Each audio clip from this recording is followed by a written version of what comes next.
I'm going to stump Dennis. He's always got the stats. Kopitar 700 on the day of the Galaxy, on the day of the Galaxy win the MLS Cup. What are the odds of that? What are the odds? Yeah, you guys always come at me with the odds. What are the odds of that? 563,000. Yeah.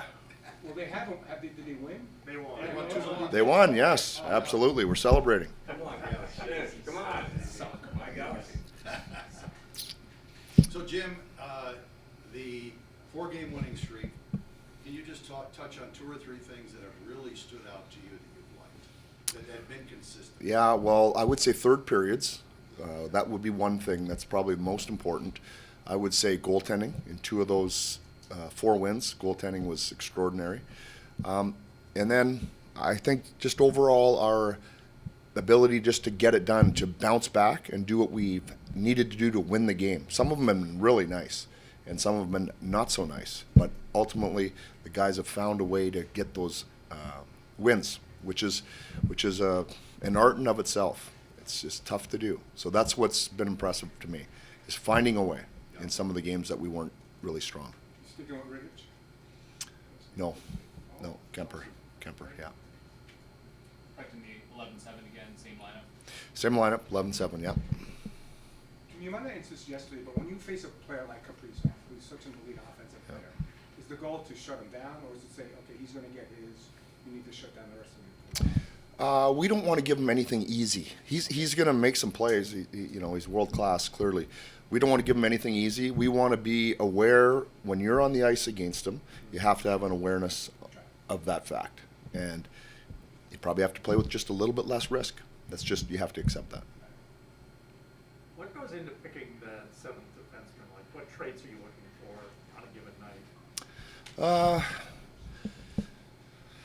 I don't know. I guess it would be no different than picking the 6th defenseman. I don't think that we look at, is the 7th defenseman going to give us this specifically? A lot of times he does not play that much ice time. So if it's somebody who hasn't played in a while, Burr hadn't got in, Angie had been in before Burr, definitely, he's going to move to the front of the line on that. But there's no particular formula to do that. We do talk about it and have reasons why, but I couldn't tell you what would be set in stone for that decision.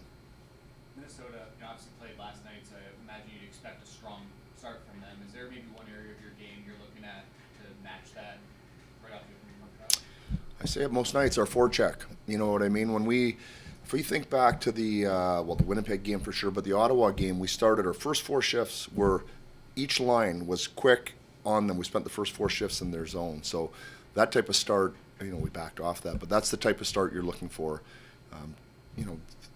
Back-to-backs are common in the league. That's not it. It's not about them. It's about us starting like that. That's what I would look for. Yeah. Asked Hugh this the other day, and obviously the last meeting with the Wild was a really big game for him. But do you look that far back when you're facing the same opponent again to see what you did well that time versus what you didn't? Absolutely. That's part of our meetings for today. I mean, sure, we'll mix in some clips from the Dallas game, what we did well and what we might need to clean up, but most of it is going to be from that Minnesota game. Teams don't change their style of play too much through the year. They might make some adjustments, but we've seen what we did well in that Minnesota game and try to replicate that.